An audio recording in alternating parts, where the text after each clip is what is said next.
guys, welcome to my channel. Please don't forget to subscribe and share. And also, please don't forget to like. It would surely help our channel. Happy reading! My dad would carry my mom into a coffin every time they did it. He heard that making a baby inside a coffin was guaranteed to get you a boy. And sure enough, Mom's belly started growing pretty fast. But she ended up having me and my sister, 2 girls. Dad wasn't done, his goal was 10 sons. So every single day he'd drag Mom back into that coffin. But years went by and nothing happened. Fed up, Dad just divorced her. A few years later, Mom remarried, Lord Shaoxi, the Northern King. My sister, being the gold digger she was, followed Mom into the manor, living large as the pampered young miss. Meanwhile, I stayed behind with Dad and the brothers. Dad eventually got appointed minister by the emperor, so I ended up marrying the crown prince as the minister's daughter. My sister? She got set up with some low-ranking nobody by the Northern King's house, and her in-laws made her life miserable. So she went home crying to Dad and the brothers. She was furious that I had it better than her. So on my wedding day, she kidnapped me and dragged me off the city wall with her. But when I opened my eyes again, I was back, right when Mom and Dad had just split. This time, my sister spoke up first. I'll stay with Father. I would never chase wealth and status. I'd never call a villain my family. Dad and the brothers were totally moved. Then I'll go with Mom to the manor. Sister pulled me close and whispered, "You really think the Northern King's manor is a good place?" Last time she came back complaining, I said the old lady Tai was a total nightmare. The brothers were cold as ice, zero warmth. And the worst one? The young lord. Calculating, deep, and straight up vicious. Two-faced to the core, never dropped the act.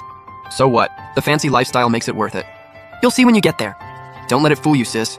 Yeah, we're down bad right now. But give it 3 years and this family's gonna be on top. Because I'm gonna be crown princess, just watch. I didn't say a word. Let's see how they rise without me this time. At the manor, Lady Tai summoned me for the first time. I heard an old voice coming from inside the room. I'm from a military family. Never raised a delicate little girl in my life. How am I even supposed to handle this? I figure she just needs proper upbringing. The gift Lady Tai prepared was way too lavish. He worried it'd overwhelm her. That was Xiao Yanji, the manor's young lord. The exact person my sister despised the most. Yanji does have a point. I'll hold on to this box of banknotes for now. Then Lady Tai turned and said to Yanji, "That little girl is your sister from now on. You better treat her right." "Grandmother, you flatter me. As the eldest, I'll look after my little sister. I still have matters at the office. I'll take my leave." Footsteps drew closer. I glanced down and saw a pair of black cloud-patterned boots step out. The young man who walked out was dressed sharp, silk robes, the whole look. The red robe made him look even more distinguished. I quickly dropped into a bow. "Greetings, brother." "Miss Gu, no need for that. Your last name's Gu, mine's Xiao. I'm no brother of yours." I stared down at my embroidered shoes. Didn't really care what Xiao Yanji had to say. It's not like I expected everyone to love me the moment I walked in. I kept my head down and stayed in that bow, and said, "Greetings, young lord." Xiao Yanji didn't say another word and walked away.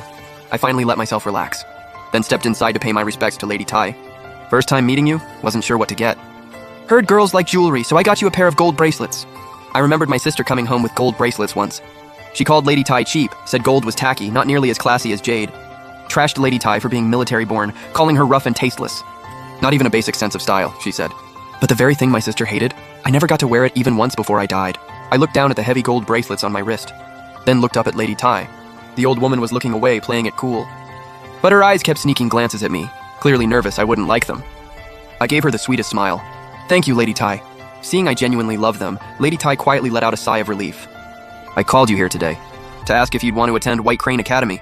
White Crane Academy was the best school in the entire Southwest. Only royals and nobility could get in. Regular folks, no shot. Last time around, finding out my sister got to go, I was so jealous. I worked up the nerve to ask her to let me sit in as a servant and just listen. She said no. Said I wasn't smart enough. Called me quiet, dull, and slow. Said I'd never learn anything. My brothers laughed and said I was way out of my league. Said studying was something refined and elevated. Only someone like my sister, am a true noble lady, and deserved it. A wallflower like me? I'd just embarrass everyone. Right then I bowed low. "Thank you so much for this, Lady Tai. Look at you, thank you this, thank you that. We're family now. Talking like that just makes things awkward. And from now on, you should call me grandmother." I smiled and softly called out, "Grandmother." 2 days later, I got on the carriage headed to White Crane Academy. Riding with me was Xiao Chenan. Xiao Chenan was the youngest son of the Northern King's manor, a year older than me, and at that bratty, troublemaking age. I pulled back the curtain and noticed Xiao Yanji was there too. "It's your first day of school," Grandmother was worried. "So she had Big Brother personally escort you, Gu Yao. Pretty pleased with yourself, huh?" I brushed off his sarcasm and just looked over at Xiao Yanji. He was on horseback, a tall, impressive stallion. Probably had official duties after dropping us off. He was in a deep red uniform. Thank you for reading with me, everyone. Until the next chapter.